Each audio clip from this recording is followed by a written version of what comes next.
Hey everybody, my name's Kevin Jannotti. I've lived in an area of New York called the Hudson Valley my entire life. Whenever I talk to people about it, it's difficult to put into words just how beautiful it really is up here. Well, I figured if I couldn't tell them, I'd show them, and I'll show you too. So today, I want to take you on a trip to my 3 favorite hikes in the Hudson Valley. I'm going to give you a brief history lesson on each, as well as some breathtaking views. It's fitting that behind me stands what is known as the gateway to the greater Hudson Highlands, as we begin our journey through the Hudson Valley.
Hey everyone, especially if it's your first time coming to the Dover Stone Church Trail, make sure you stop by the kiosk and sign yourself in.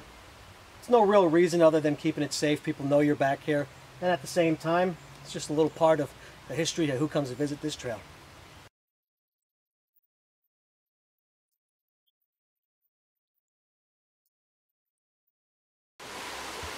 This is the path that you're going to have probably the most trouble with on this trip.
I know sometimes it's kind of hard to get the proper depth of field on camera, so here's a little experiment. You see how big this stick is in relation to me? I'm going to toss it down this ravine so you can see precisely how far it is. Ready, cameraman?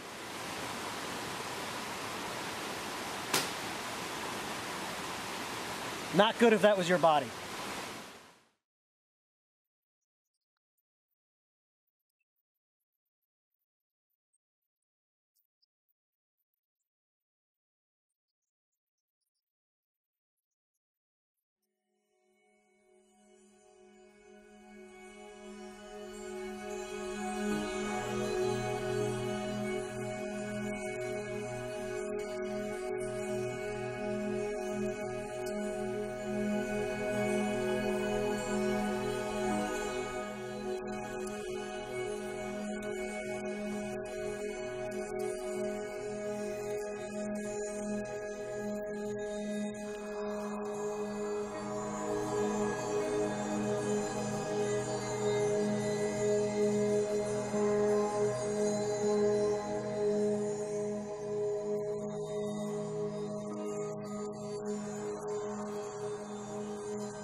Man, that was a great hike.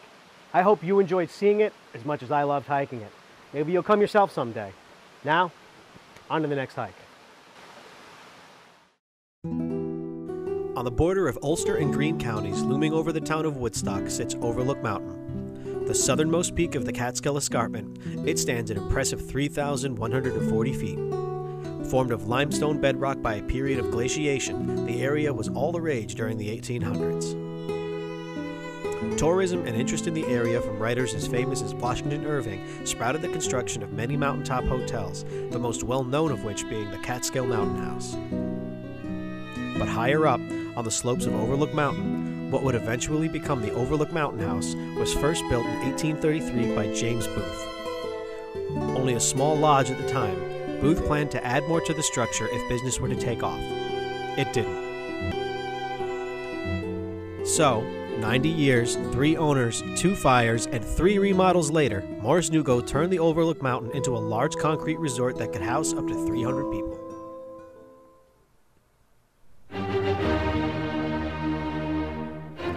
In 1921, the hotel was the site of a secret organizational meeting of 2 separate communist parties.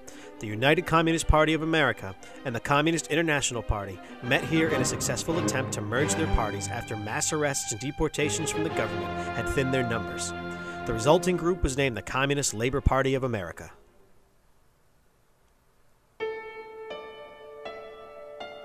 After the second fire in 1923, Morris Newgold decided to break ground to add a chapel, stables, and a standalone lodge for private housing for his family. But still in stiff competition with the Catskill Mountain House, Newgold finally gave up in 1940, leaving most of the structures unfinished.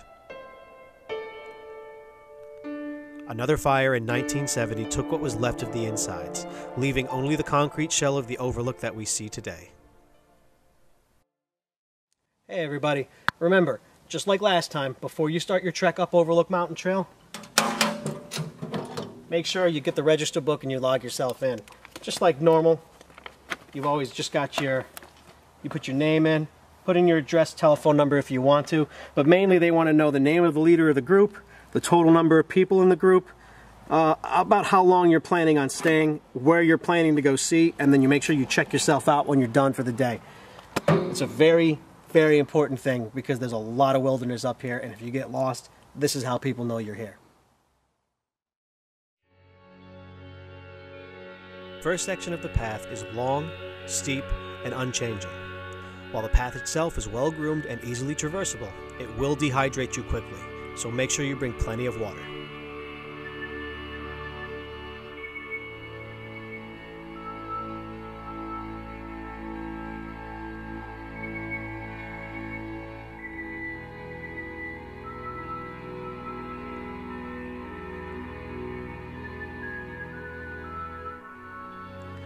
Most of the path is surrounded by heavy vegetation, but the sun peeks through the tree canopy in some areas to give you a dazzling light show.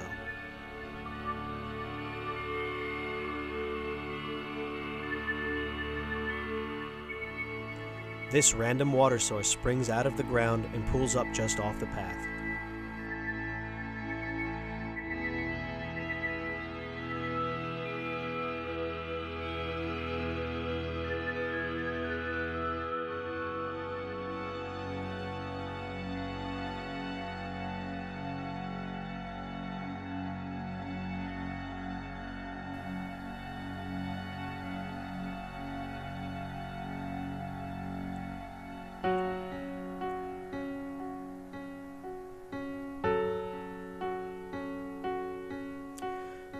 There were butterflies everywhere we looked at this point.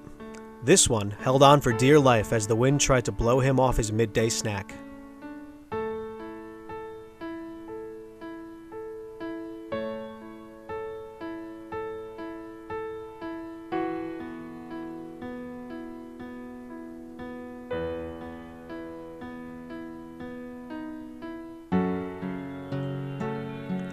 As wonderful as they are to watch, there are hidden dangers on this trail.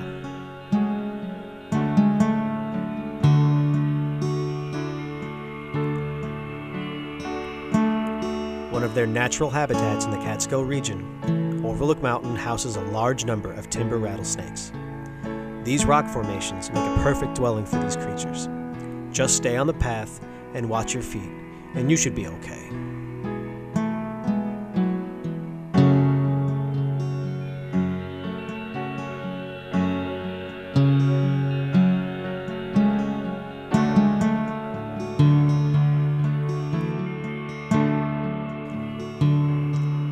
Just before arriving at the hotel, we stumbled upon a small garter snake enjoying an afternoon meal.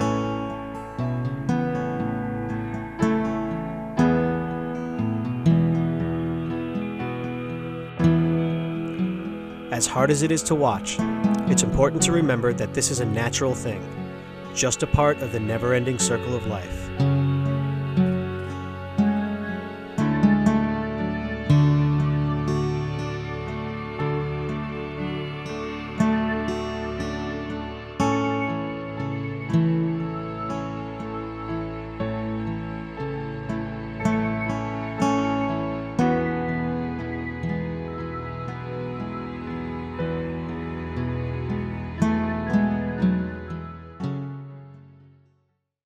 Hey everybody, between the rattlesnake threat on the mountain and the fact that it is so steep, you really don't want to roll your ankle. So you need to watch out for these holes that go straight down into the ground, because your foot can definitely fit right inside of there, and you never know, there might be a nice timber rattlesnake waiting for you.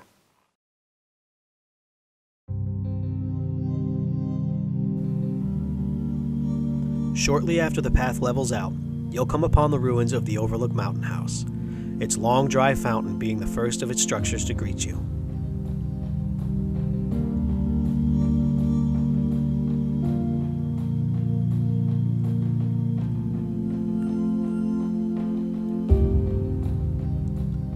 Beyond that, the walls of the Overlook itself, still standing strong, are being slowly reclaimed by nature.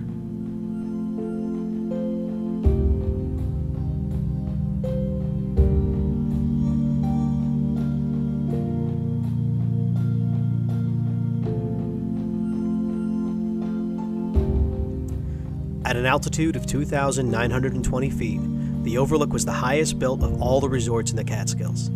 Being here now, surrounded by its enormity, I'm baffled that anyone could dream of building something this grand here and turn it into a reality.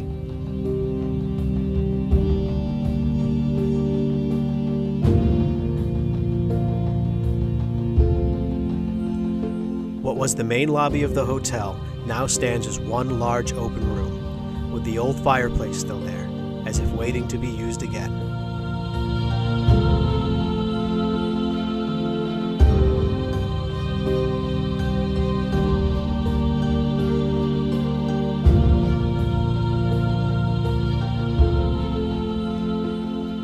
Take a left after the main entrance and you'll walk into a small patch of birch trees that is taking over this area of the hotel.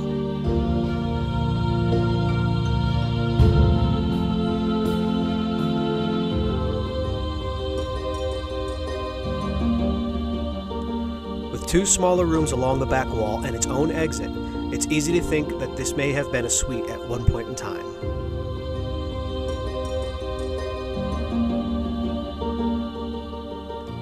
The other side of the hotel descends into many other areas that may have been used as lounges, kitchens, storage rooms, and other guest rooms.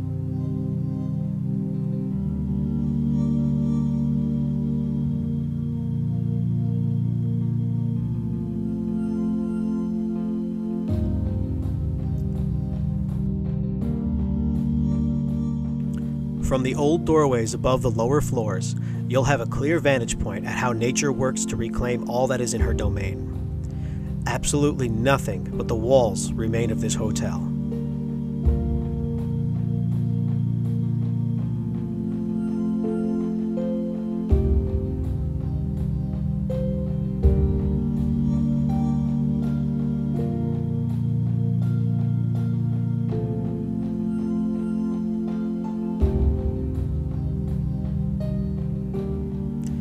The exit from the suites will take you back to the main trail.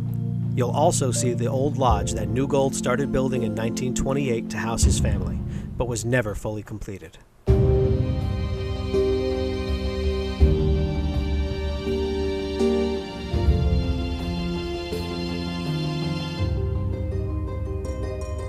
This cistern outside the overlook was the main water supply for the hotel.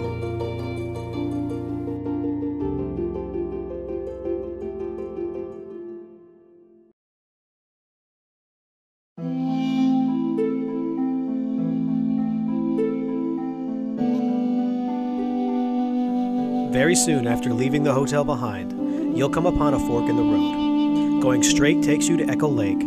Having been told that the lake is lackluster at best, and seeing that it adds another 4 miles to the hike going back down and up the mountain again, we decided to skip this adventure and take the right path to head to the peak of the mountain.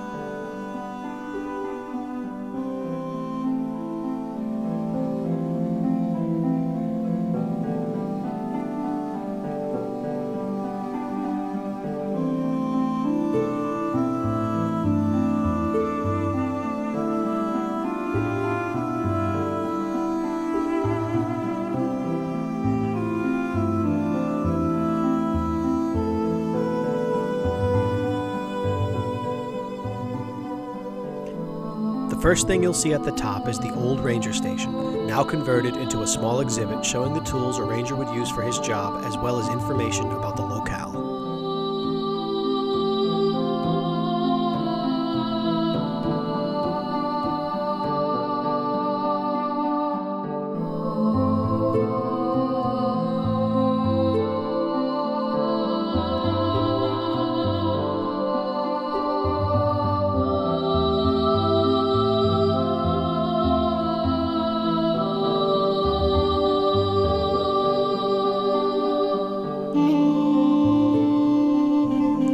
Here, we see an old CB radio rangers would have used, as well as different rock types from the area, maps, and snake skins hung on the walls.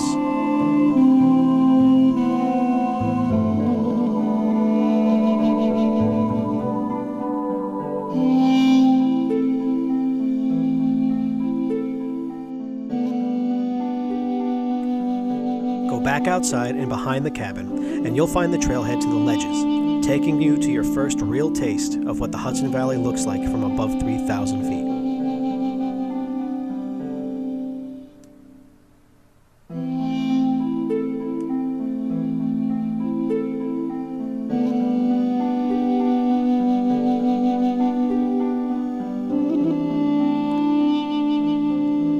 Protruding from the southeast side of the mountain, the ledge provides you with a commanding view of the Hudson Valley, with the Hudson River and Ashokan Reservoir prominently displayed. Look to your feet, and you'll see evidence of visitors dating back to the beginning of the last century.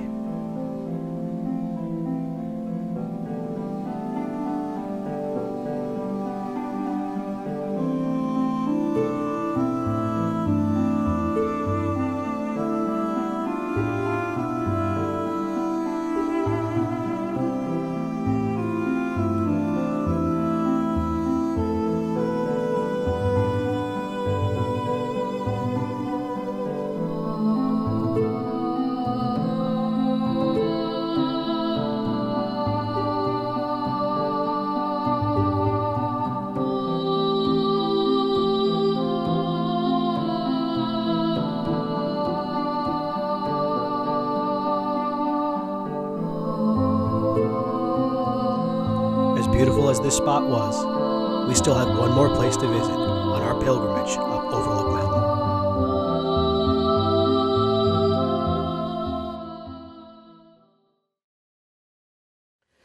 Just like at the start of the path, when you get to the top, right below the fire tower, there's going to be another logbook for you to put in. Just put your name in. Again, it's just another bit of the history of who comes to see the place. And as you'll see, there's a donation bottle that you can put the donations in and help keep the fire tower running and open to the public. Built in Kingston in 1927, the fire tower was moved here in 1950 to help rangers pinpoint forest fires.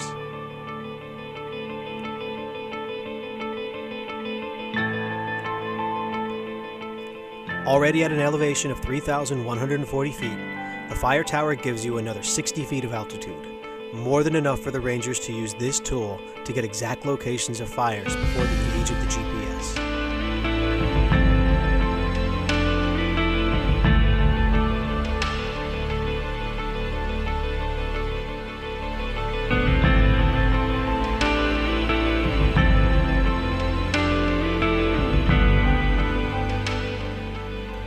magnificent as the view is, the mountain still had one last gift for us.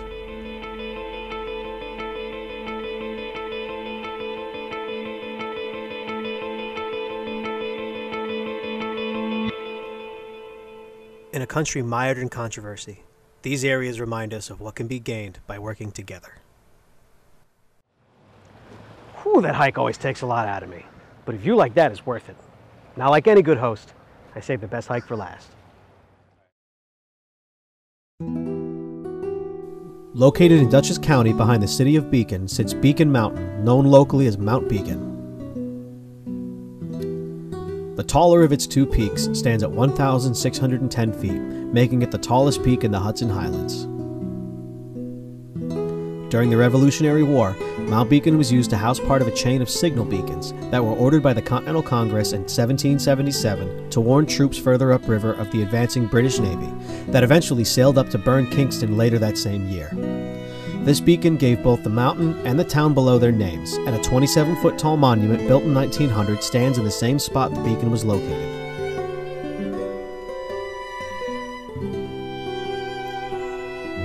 In 1902, Mount Beacon saw a surge in visitors after the Beacon Crest Hotel and Casino was built, along with the Beacon Incline Railway.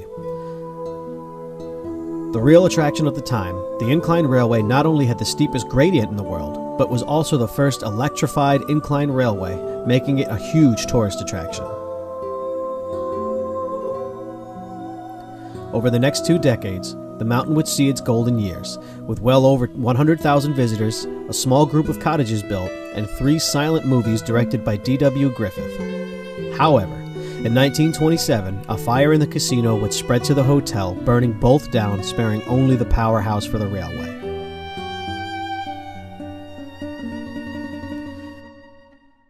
In 1928, a new casino was built along with 2 110-foot tall radio towers connected by a 190-foot aerial, making WOKO, the voice in the clouds, the highest broadcast radio station on the East Coast for the 2 short years it was located there. Over the next 40 years, half a dozen fires and the Great Depression would nearly cripple the railway's operation, until 1967, with the opening of the Dutchess ski area. Visitors would take the railway to the top until a ski lift was installed. In 1975, however, with rising gas prices coupled with very light winters, the ski slopes went bankrupt and shut down operations.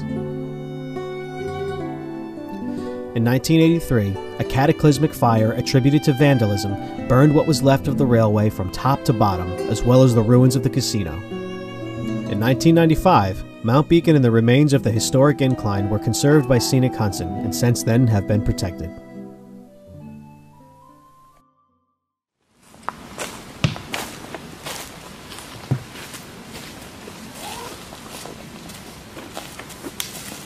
Matt, what the hell? I thought you said he was going to be up here. He told us to meet us here.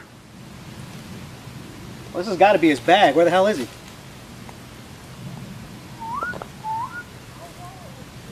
What's going on, guys? Colin? How you doing? Yeah. Beautiful day out today, isn't it? How are you, Kevin? How's it going? Day. Pretty good. Nice pretty entrance there, buddy. Good. Well, thank you. How long have you been sitting there? I don't know. An hour, maybe 2. And don't really keep track of time when you're down there. You know, I told you to only be here like 10 minutes ago, right? Yeah, but I wanted to get out here and connect with the bass line, do a sit. You know, Expert come in survivalist. tune. Yeah. You know, kind of have to move with the land and blend in. Where did you learn all this stuff? Mountain Scout Survival School in Beacon, New York. All right, man, well, clean yourself up because we got to get that up. Colin learned all these skills from Shane Hobel at Mountain Scout Survival School. The start of the trail is easy enough to find. Right from the parking lot, go through the wooden gate and you'll find yourself on a level gravel path shaded by trees.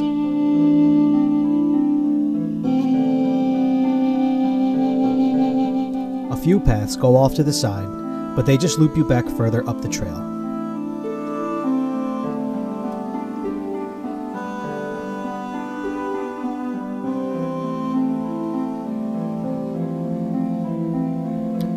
Your first sight will be the ruins of the lower powerhouse for the railway, along with pieces of the railroad itself.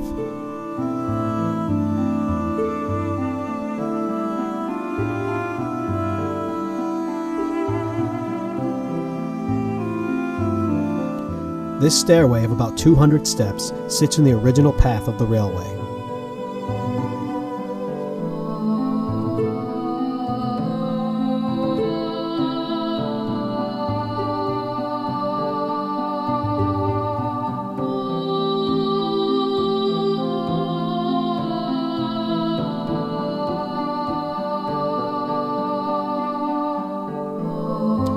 The stairs already had us winded, and we haven't even gotten to the hard parts yet.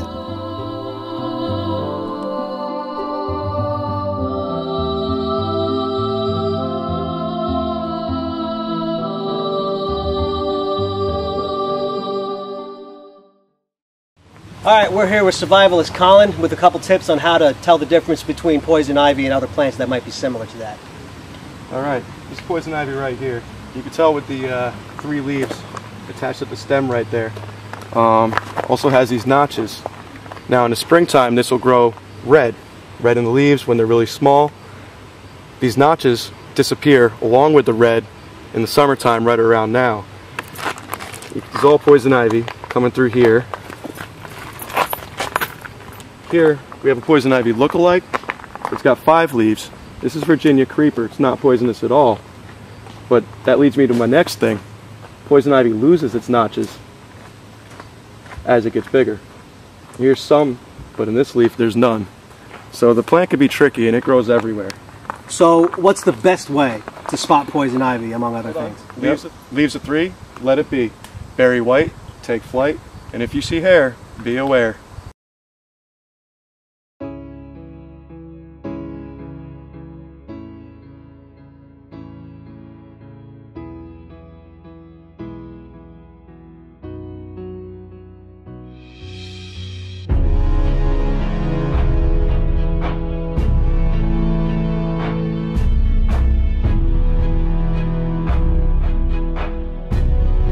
After the stairs, the true nature of the trail shows itself.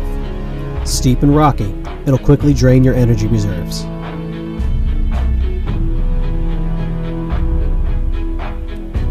The path is laid out on a switchback most of the way, which helps to lessen the strain.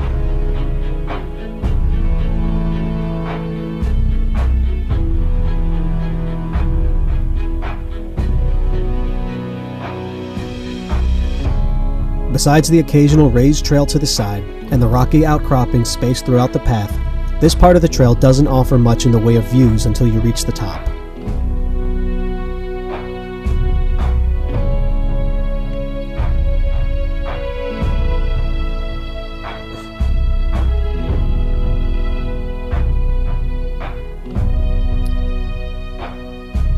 Very soon, you'll be greeted by the ruins of the top powerhouse to the railway.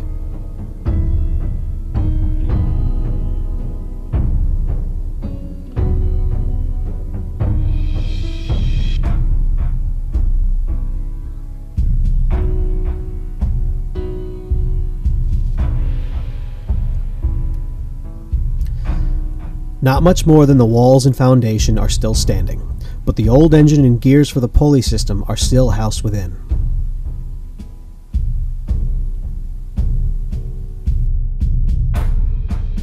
The Mount Beacon Incline Railway Restoration Society are currently working on a plan to restore the Incline Railway, and you should really check out their plans for the new park on their site.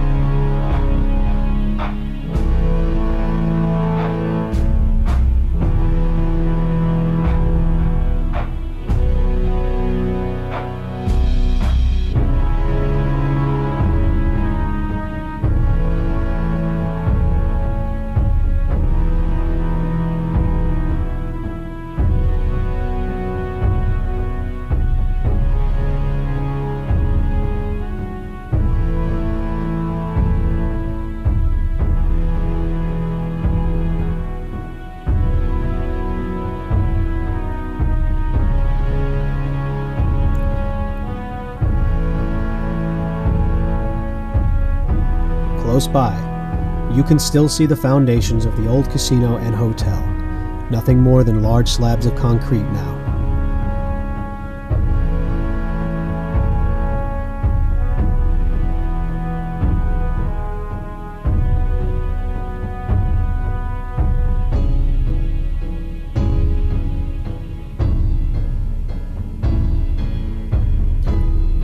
Although not the highest point, you are still treated to a spectacular view here.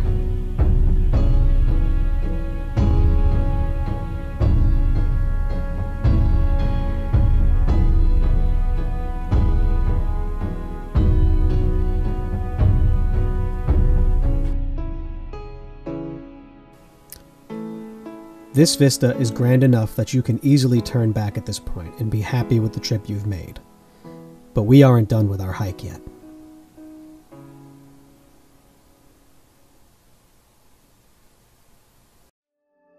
The Fire Tower, our next stop on the trail.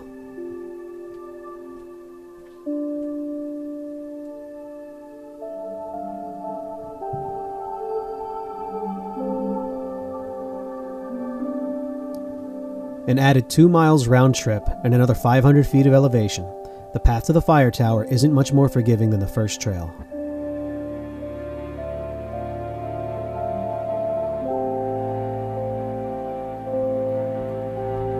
Running along an old Jeep road, the remains of a discarded vehicle lay off the side of the trail.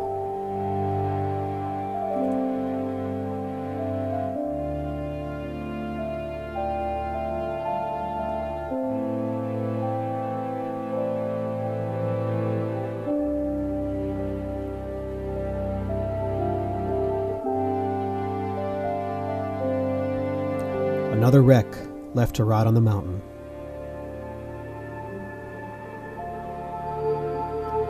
Where the first trail kept a fairly steady rate of ascent, this path slams you with more rocky outcroppings that you will have to scramble over. Make sure you bring plenty of water.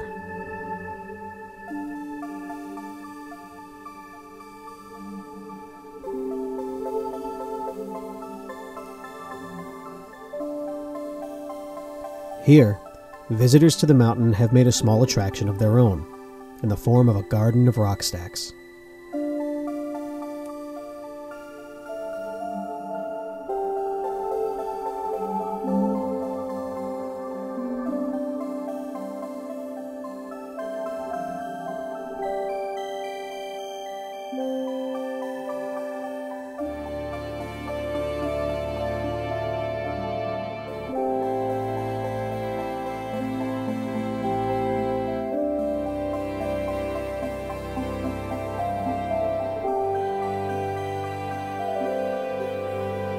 After one last push up a particularly hard section, the fire tower itself finally loomed over us.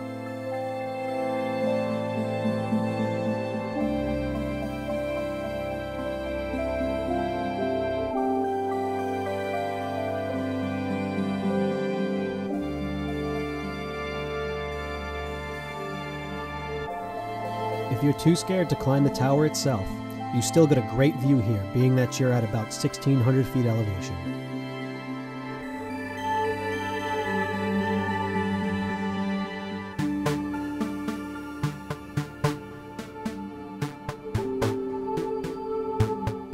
Built in 1931, the tower was used for 50 years to spot forest fires in the Hudson Highlands.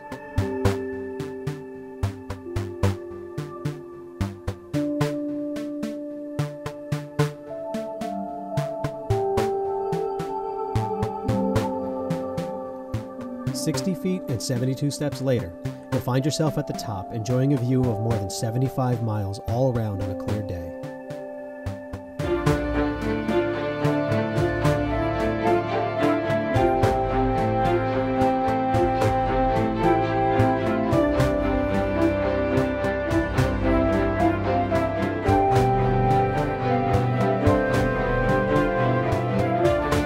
With the Beacon Reservoir nearby, swamplands far to the east, and a boat trudging its way along a bend in the river, there was a lot to take in here.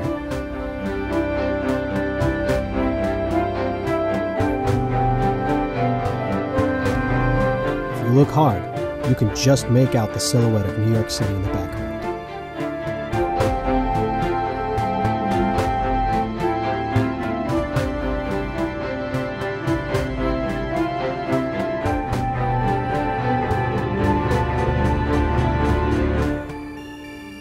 I think it's easy to see why that's my favorite hike.